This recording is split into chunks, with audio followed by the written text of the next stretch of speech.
Hello dear aspirants, now I'm starting the sources to know about the history of Guptas. Numismatics, mainly the coins. నాణాల ద్వారా గుప్తుల చరిత్రను మనం ఏ విధంగా అధ్యయనం చేయాలనేది మనం చూద్దాం. నాణాలు గుప్తుల చరిత్రకు ఏ విధంగా దోహదపడుతున్నాయనేది చాలా ఇంపార్టెంట్ అంశం. సో పలు రకాలుగా ఆనాటి సాంస్కృతిక అంశాలతో పాటు ఆనాటి మత అంశాలను, పరిపాలన అంశాలను నాణాల ద్వారా మనం సమాచారాన్ని సేకరిస్తున్నాం. చూడండి, ముఖ్యంగా చంద్రగుప్త మొదటి చంద్రగుప్తుడు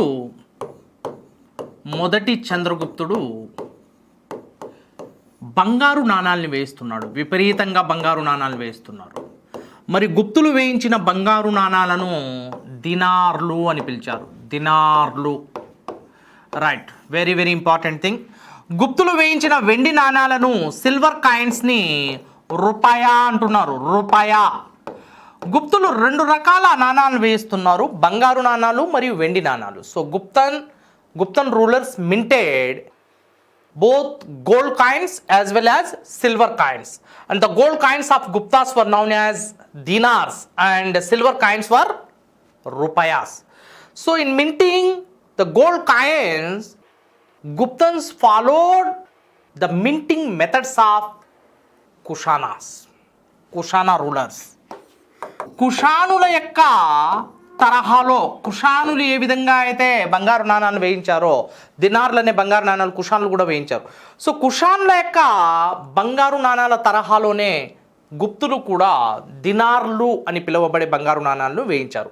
అదేవిధంగా శకులు ముద్రించిన వెండి నాణాల తరహాలో శకులు, రైట్, ఈ శకరాజులు ముద్రించిన వెండి నాణాల ప్రకారం వెండి నాణాలను గుప్తులు ముద్రిస్తున్నారు. So they followed the minting methods of షకాస్,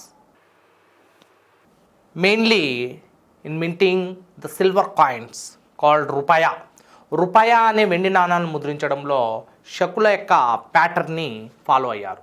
right, Shaka patterns was followed by Guptas in minting silver coins, and Kushanas pattern was followed by Guptas in minting gold coins. So this is very very important, right? వీటిని మనం దృష్టిలో ఉంచుకోవాలి. So Chandragupta మొదటి చంద్రగుప్తుడు ముద్రించిన బంగారు నాణాలను దినార్లు అని పిలుస్తున్నాం. ముఖ్యంగా ఇతడి యొక్క బంగారు నాణాలపై ఇతడితో పాటు ఇతడి యొక్క భార్య కుమారదేవి యొక్క ప్రతిమ కనిపిస్తోంది. So his gold coins were marked with the images of his wife Kumaradevi, and this is also the direct indication of women empowerment and women freedom, position of women. So women, this is the direct indication of the equal priority of women as men. స్త్రీ యొక్క స్థితిగతులు పురుషుడి యొక్క స్థితిగతులకు సమానంగా ఉన్నాయి. స్త్రీ యొక్క స్థానం పురుషుడితో సమానంగా ఉందనే దానికి మనకి ఇది నిలవెత్తు సాక్షాధారంగా నిలుస్తుంది. So women received the equal accessibility of education, equal accessibility of property, right to property, right to education. This all are the things, right. So Chandraguptas gold coins are minted along with his wife Kumaradevi images, right? So this is very important. Next, the coins of Samudragupta is very very important. The coins of Samudragupta are very important to know. సముద్రగుప్తుడు ముద్రిస్తున్న నాణాలు, వీటిని 3 మోడల్స్లో మనం చెప్పుకోవచ్చు. Module 1 and Model 2 and Model 3, right. 3 రకాలుగా మనం చర్చించుకోవచ్చు సముద్రగుప్తుడు ముద్రించిన నాణాలను. And Model 1, he was marked with the image of loot on the coins, which means he played lute, and he was very much interested in the music. He was very much interested in the fine arts. This is the direct indication of the kinds. Right. చూడండి ఒకసారి, వీణను వాయిస్తూ నాణాలపై కనిపిస్తున్నాడు. And he took the title Kavi Raja. The upper portion of this coin mentioned the title Kavi Raju, which means the great patronage of the poets. Even though he was not the great patron of poets, and no poets were flourished in his court, but the title was mentioned as Kavi Raja. See, Samudragupta was playing with lute. వీణను వాయిస్తూ ఈ నాణాలపై కనిపిస్తున్నాడు. దీనిపై కవిరాజు అనే బిరుదు కనిపిస్తోంది. So this is the model 1. Next model 2. He was on the coins while hunting the tiger. పులిని వేటాడుతూ కనిపిస్తున్నాడు. And the title that he took, వ్యాఘ్ర పరాక్రమ. పులిని వేటాడుతూ కనిపిస్తున్నాడు, వ్యాఘ్ర పరాక్రముడు అనే బిరుదును స్వీకరించాడు. So few coins are mention here. This are the coins of Samudragupta. So this available coins are the notable examples of playing lute and hunting tigers. The second model is hunting tiger. He was minted on the coins while hunting tigers. పులిని వేటాడుతూ నాణాలపై కనిపిస్తున్నాడు. So this is, and the title is వ్యాఘ్ర Parakram. And the third is while performing the rituals, అశ్వమేధ యాగా. And the title is Ashwamedha Parakrama is the title. Ashwamedha Parakrama, which means the one who performed Ashwamedha Yaga after the tremendous victory over the neighbor states and the great conquest of the neighbor state. ఎన్నో సైనిక విజయాలను సాధించి ఒక బలమైన అఖండ సామ్రాజ్యాన్ని స్థాపించిన అనంతరం అశ్వమేధ యాగాలను నిర్వహిస్తూ నాణాలపై కనిపిస్తున్నాడు. So this 3 models of coins of Samudraguptas are very, very important for preliminary and mains examinations. So first model, playing with lute, and the second model, hunting with tiger, and the third, performing rituals. Playing veena. Even though he was not the great patron of poets, and no poets were flourished in his court, he received Kaviraja, the title. Very, very important. Many times the question came for the groups exams. కవిరాజా అనే బిరుదాంకితుడు ఎవరు? వీణ వాయిస్తూ కవిరాజు అనే బిరుదును స్వీకరిస్తున్నాడు. పులిని వేటాడుతూ hunting tiger. పులిని వేటాడుతూ వ్యాఘ్ర పరాక్రమ అనే బిరుదును స్వీకరిస్తున్నాడు. అదేవిధంగా అశ్వమేధ యాగాన్ని నిర్వహిస్తూ అశ్వమేధ పరాక్రమ. ఒకటేమో ఇతడి యొక్క సాంస్కృతిక మరియు లలిత కళల పట్ల ఇతడికున్న గొప్ప ధ్యాసను తెలియజేస్తుంది. రెండవది ఇతడి యొక్క వీరత్వాన్ని, పులినే వేటాడే అతి గొప్ప రాజుగా, వ్యాఘ్ర పరాక్రమగా ఇతడి యొక్క వీరత్వాన్ని తెలియజేస్తున్న రెండవ రకం నాణాలు. ఇక మూడవ రకం నాణాలలో ఇతడి యొక్క అఖండ సామ్రాజ్య విస్తరణ అశ్వమేధ యాగంతో కనిపిస్తుంది. సో ఇవన్నీ సముద్రగుప్తుడి యొక్క నాణాలుగా మనం చర్చించుకోవచ్చు. ఎన్నో వెండి నాణాలు, బంగారు నాణాలను సముద్రగుప్తుడు ముద్రించడం జరిగింది. ముఖ్యంగా గమనించాల్సింది ఏంటంటే, గుప్తుల యొక్క బంగారు నాణాలను దినార్లని, గుప్తుల యొక్క వెండి నాణాలను రూపాయలని పిలుస్తారు. Right. Next thing is Chandragupta 2, రెండవ చంద్రగుప్తుడు లేదా చంద్రగుప్త విక్రమాదిత్యుడు వేయించిన నాణాలపై ముఖ్యంగా అశ్వమేధ యాగాన్ని నిర్వహిస్తూ కనిపిస్తున్నాడు. అండ్ అశ్వమేధ యాగాన్ని నిర్వహిస్తూ సింహచంద్ర,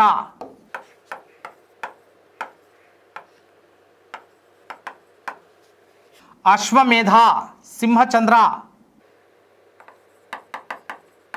విక్రమ, అనే బిరుదుల్ని స్వీకరించాడు. సింహచంద్ర, అశ్వమేధ, విక్రమ అనే బిరుదుల్ని అశ్వమేధ యాగాన్ని నిర్వహిస్తున్నట్లు మనకి ఈ రెండవ చంద్రగుప్తుని యొక్క లేదా చంద్రగుప్త విక్రమాదిత్యుని యొక్క నాణాలు మనకు తెలియజేస్తున్నాయి. ఎక్కువగా ఇతడు ముద్రించిన నాణాలు వెండి నాణాలుగా మనం చెప్పుకోవచ్చు. So the silver coins were minted in a large scale by Chandragupta Vikramaditya. Next finally Kumaragupta. Kumaragupta also minted so many coins, so many silver and gold coins. So more than 1300 silver coins were founded through the archaeological excavations.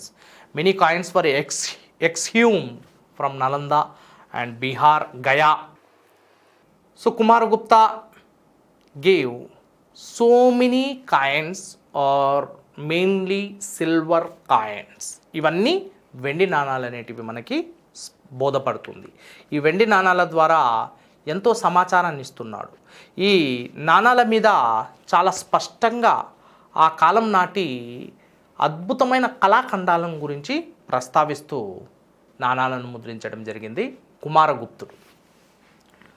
So this is about the main sources to know the history of Guptas. Okay, so next we'll start the political history. Let us see the important events during the period of the political history of Guptas, during the period of various rulers. Okay, so first of all, Sri Gupta and Ghatokacha. Sri Gupta and Ghatokacha, they were subordinate to the sovereign empire of Kushanas. Right. శ్రీగుప్తుడు మరియు ఘటోత్కచులు అనే తొలితరం గుప్తా రాజుల్లో సామంతులుగా పనిచేసినట్లు మనకు తెలుస్తుంది. ఎందుకంటే మహారాజా అనే బిరుదును స్వీకరించారు వీరిద్దరు. మహారాజా. So చాలా సందర్భాల్లో ప్రశ్న వచ్చింది. సో గుప్త వంశ స్థాపకుడు ఎవరు అంటే శ్రీగుప్తుడు, the founder of Guptan dynasty, Srigupta. And Ghatotkacha, they both had the title Maharaja, which indicates subordinate or feudatories to another sovereign empire. ఒక సామంత రాజ్యం మరొక సార్వభౌమత్వ రాజ్యం కింద పనిచేసేది. ఆ క్రమంలో మహారాజా అనే బిరుదు దేన్ని సూచిస్తుందంటే ఒక సబార్డినేట్ రూలర్ ఆర్ ఫ్యూడటరీ. సబార్డినేట్ అంటే సామంతుడు. మహారాజా అనే బిరుదు సామంత రాజుకి ఇవ్వడం జరిగింది. సామంత రాజు. అదే మహారాజాది రాజా అనే బిరుదు an independent ruler. See the difference. Maharaja, a subordinate ruler or a feudatory. Feudatory means annual tribute paying state. ప్రతి ఏటా కప్పం చెల్లించే రాజ్యాన్నే సామంత రాజ్యం అని పిలుస్తాం. రైట్. ఇక్కడ తొలితరం పాలకుల్లో శ్రీగుప్తుడు మరియు ఘటోత్కచులు ఇద్దరూ మహారాజా అనే బిరుదును స్వీకరించారు కాబట్టి వీరిని సామంతులుగా చెప్పే అవకాశం ఉంది. మరి వీరు ఎవరి కింద సామంతులుగా పనిచేశారంటే కుషానులకు సామంతులుగా పనిచేసినట్లు చారిత్రక ఆధారాలు తెలియజేస్తున్నాయి. అందుకే మహారాజా అనే బిరుదును కూడా ధరించారు. మహారాజా అంటే సామంత పాలకుడు లేదా ప్రతి ఏటా కప్పం చెల్లించే పాలకుడిని సామంతరాజు అంటాం.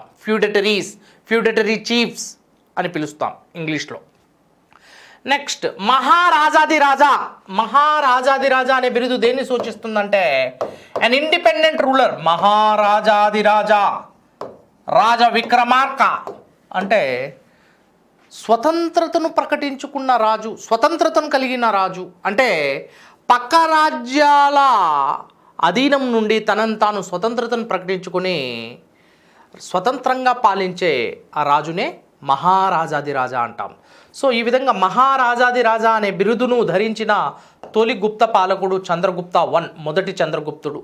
ఈ మొదటి చంద్రగుప్తుడు క్రీస్తు శకం 321లో గుప్త శకాన్ని స్థాపించాడు. అంటే సామంతుడుగా కాకుండా స్వతంత్రుడుగా పరిపాలిస్తూ గుప్త శకాన్ని ప్రారంభించాడు. గుప్త శకం ప్రారంభించడం అంటే గుప్తుల్లో మొట్టమొదటిసారిగా స్వతంత్రతను ప్రకటించుకొని మహారాజాదిరాజు అనే బిరుదును స్వీకరించి స్వతంత్ర సామ్రాజ్యానికి అధిపతి అయ్యాడు. అందుకే గుప్త శకం అనేది మొదటి చంద్రగుప్తుడి పేరు మీదుగా క్రీస్తు శకం 321లో ప్రారంభమవుతుంది. నా చంద్రగుప్త అనంతరం సముద్రగుప్తుడు రాజ్యాన్ని ఒక అఖండ సామ్రాజ్యంగా తీర్చిదిద్దుతున్నాడు. ఒక చిన్న రాజ్యాన్ని అఖండ సామ్రాజ్యంగా తీర్చిదిద్దుతున్నాడు. రైట్. ఈ గుప్తుల యొక్క రాజధాని ముఖ్యంగా పాటలీపుత్రం అండి. మగధలో పాటలీపుత్రం రాజధానిగా ఉండేది. ఆ విధంగా పాటలీపుత్రాన్ని రాజధానిగా చేసుకొని పరిపాలించారు. అనంతరం రెండవ చంద్రగుప్తుని కాలంలో ఉజ్జయినిని కూడా రాజధాని చేసుకొని పరిపాలించారు. రెండవ రాజధాని ఉజ్జయిని, అవంతి మధ్యప్రదేశ్లో ఉంటుంది. పాటలీపుత్రం బీహార్లో కలదు. సో ఇవి రెండు గుప్తుల యొక్క రాజధానులుగా మనం చెప్పుకోవచ్చు, పాటలీపుత్రం మరియు ఉజ్జయిని. రైట్. సముద్రగుప్తుడి కాలంలో సామ్రాజ్యం ఏ విధంగా ఒక అఖండ సామ్రాజ్యంగా సృష్టించబడింది, రైట్, ఒక బృహత్తర రాజ్యం ఏ విధంగా సృష్టించబడింది అనేది మనం చర్చించుకోవాలి. ముఖ్యంగా సముద్రగుప్తుణ్ణి విన్సెంట్ ఆర్థర్ స్మిత్ అనే చరిత్రకారుడు సముద్రగుప్తుణ్ణి ఇండియన్ నెపోలియన్ అని పిలుస్తాడు. ఇండియన్ నెపోలియన్ అనేవాడు ఒక అఖండ సామ్రాజ్య నిర్మాత, ఫ్రాన్స్. ఆ నెపోలియన్ యొక్క బిరుదును మన సముద్రగుప్తుడికి విఎస్ స్మిత్ ఇవ్వడం జరిగింది. రైట్. ఫ్రాన్స్ని ఏకీకరణ చేసి ఒక అఖండ సామ్రాజ్యాన్ని స్థాపించింది నెపోలియన్ 18వ శతాబ్దంలో జరిగితే, ఎప్పుడో క్రీస్తు శకం 4వ శతాబ్దంలోనే అద్భుతమైన సామ్రాజ్యాన్ని సృష్టించాడు సముద్రగుప్తుడు. కానీ మన సముద్రగుప్తుడి యొక్క పేరు ఫ్రాన్స్ అధిపతి నెపోలియన్కు ఉండాలి. కానీ ఇక్కడ మనం విదేశీయుల యొక్క పేర్లు, విదేశీ చక్రవర్తుల యొక్క పేర్లను మనం ధరిస్తున్నాం. అదే రైట్.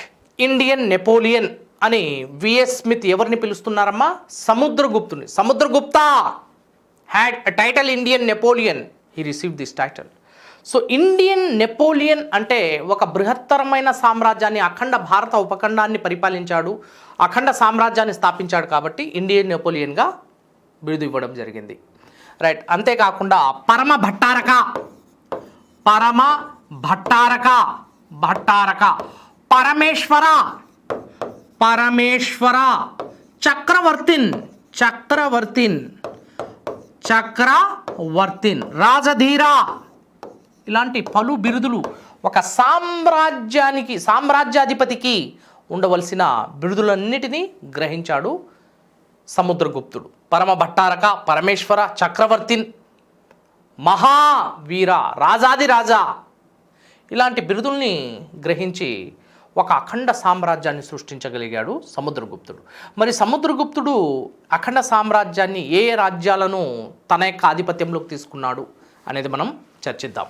ఫస్ట్ ఆఫ్ ఆల్ సముద్రగుప్తుడి యొక్క వీర విజయాలు ఏంటో మనం ఒకసారి చూద్దాం.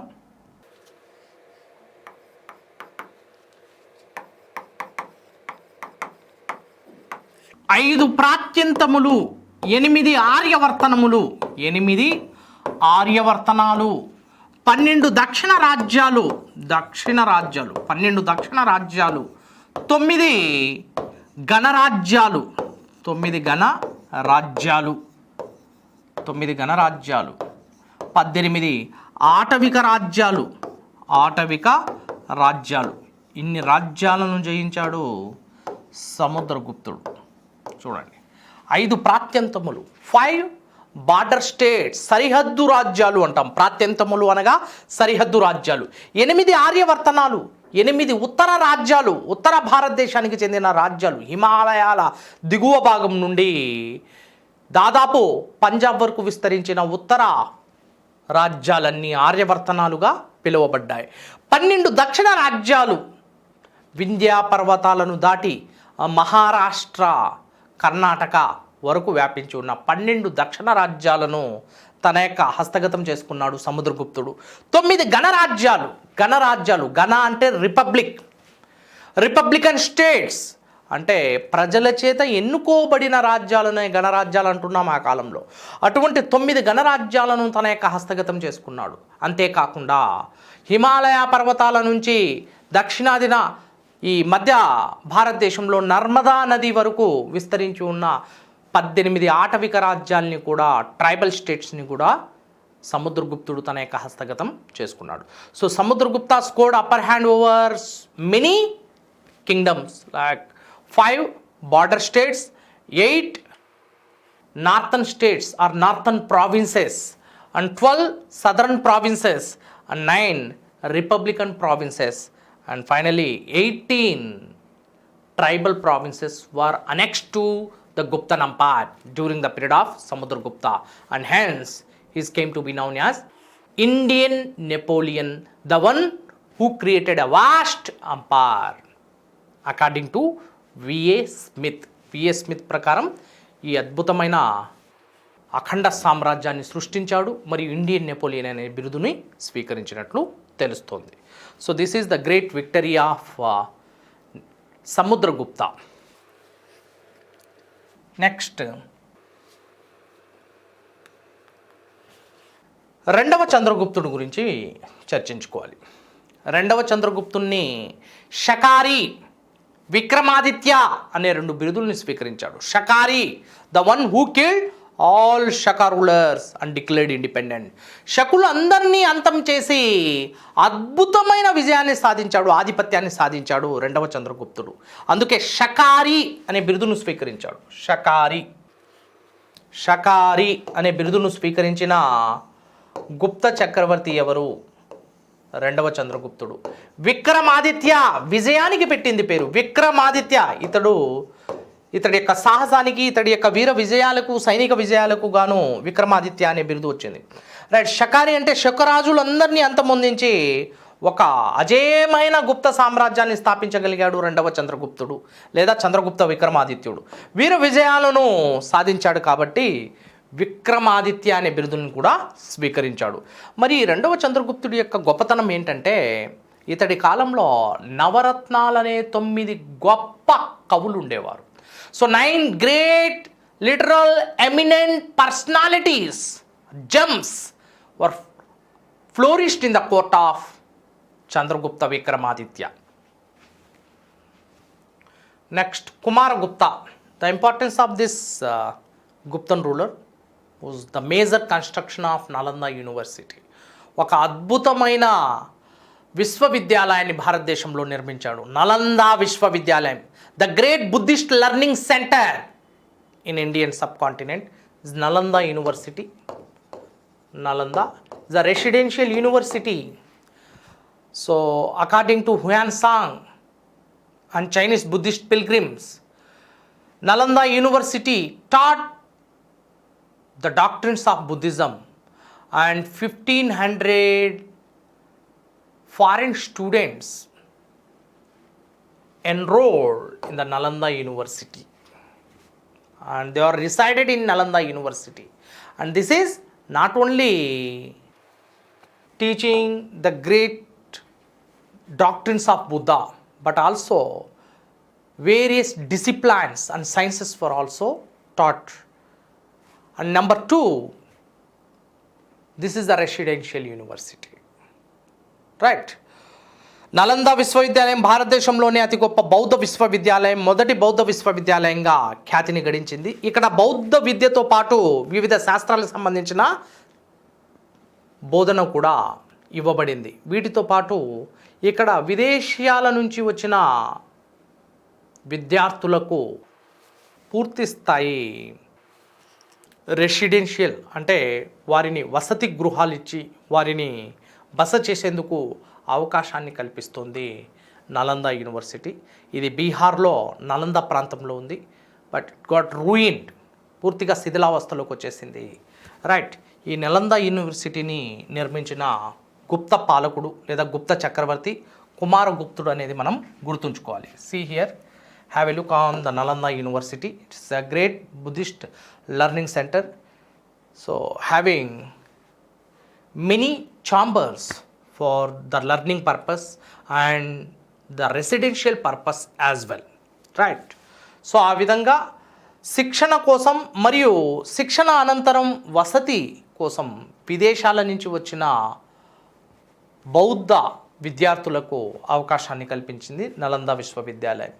ఇది పూర్తిగా శిథిలావస్థలోకి వచ్చేసింది. See the staircases here provided and various chambers are created for the various activities of Buddhism and for the teaching centers.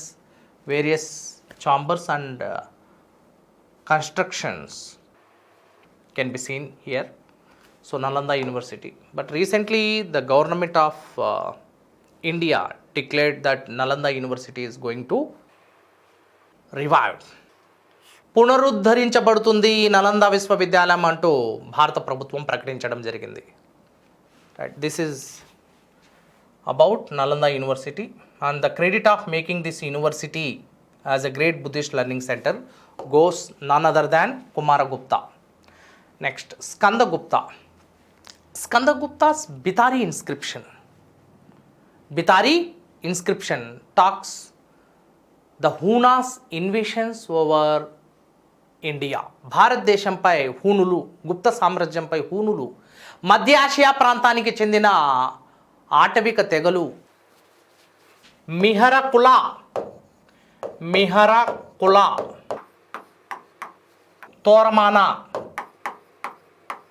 తోరమాన మరియు మిహరకుల అనే హూన నాయకులు భారతదేశంపై దాడి చేసినట్లు, భారతదేశంలో గుప్తులను ఓడించినట్లు మనకి ఈ స్కందగుప్తుడి కాలంలో వేయబడిన బితారీ శాసనం ద్వారా తెలుస్తోంది. మరి ఈ బితారీ శాసనంలో స్పష్టంగా తాను 2 సార్లు హూనుల్ని ఓడించినట్లు స్కందగుప్తుడు తెలియజేశాడు. పలు సందర్భాల్లో హూనుల చేతుల్లో గుప్తులు ఓడించబడినట్లు కూడా ఇందులో ప్రస్తావించబడింది. బట్ ఫైనల్లీ ఇంపీరియల్ గుప్తాస్, కడపటి గుప్తుల రాజుల్లో లేదా చివరి గుప్తుల రాజుల్లో పురుగుప్తుడు, బుద్ధగుప్తుడు, ఉపగుప్తుడు మరియు విష్ణుగుప్తులు ఉన్నారు. ఈ విష్ణుగుప్తుడు చివరి గుప్త పాలకుడు. ఇంపీరియల్ గుప్తుల్లో చివరి గుప్త పాలకుడుగా ఈ విష్ణుగుప్తుడిని చెప్పుకోవచ్చు. విష్ణుగుప్తుడి మరణాంతరం ఈ గుప్త సామ్రాజ్యం అంతమైంది. గుప్తుల యొక్క రాజకీయ చరిత్ర సమాధి కాబడింది. So this is about the political history.